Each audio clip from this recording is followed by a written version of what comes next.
seulement une chose, c'est qu'une grande partie de l'argent qui est dans notre porte-monnaie vient précisément de l'exploitation depuis des siècles de l'Afrique. Pas uniquement, mais beaucoup viennent de l'exploitation de l'Afrique.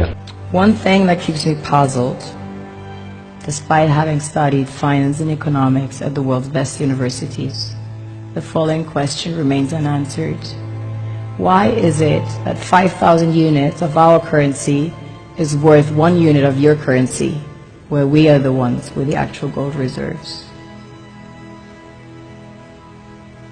It's quite evident that the aid is in fact not coming from the West to Africa, but from Africa to the Western world.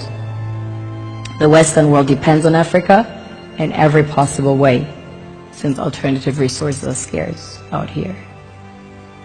So how does the West ensure that the free aid keeps coming? By systematically destabilizing the wealthiest African nations and their systems, and all that backed by huge PR campaigns, leaving the entire world under the impression that Africa is poor and dying and merely surviving on the mercy of the West.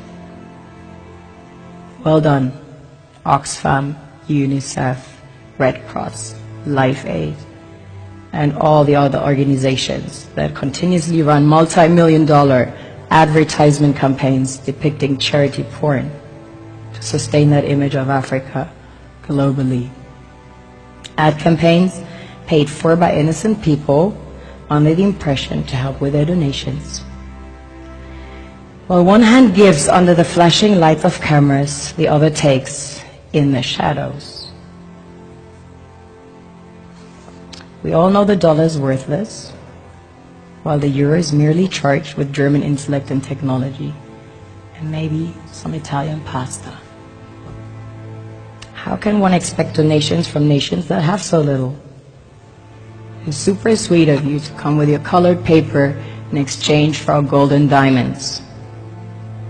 But instead, you should come empty-handed, filled with integrity and honor.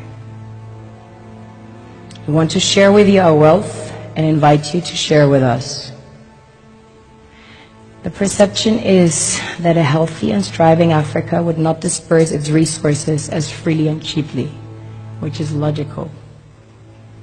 Of course, it would instead sell its resources at world market prices, which in turn would destabilize and weaken Western economies, established on the post-colonial free meal system. Last year, the IMF reports that 6 out of 10 of the world's fastest growing economies are in Africa, measured by their GDP growth.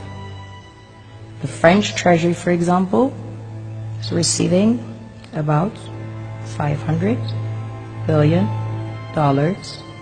year in, year out. Foreign exchange reserves from African countries based on colonial debt they forced them to pay. This is what happens in the human world, the world we have created.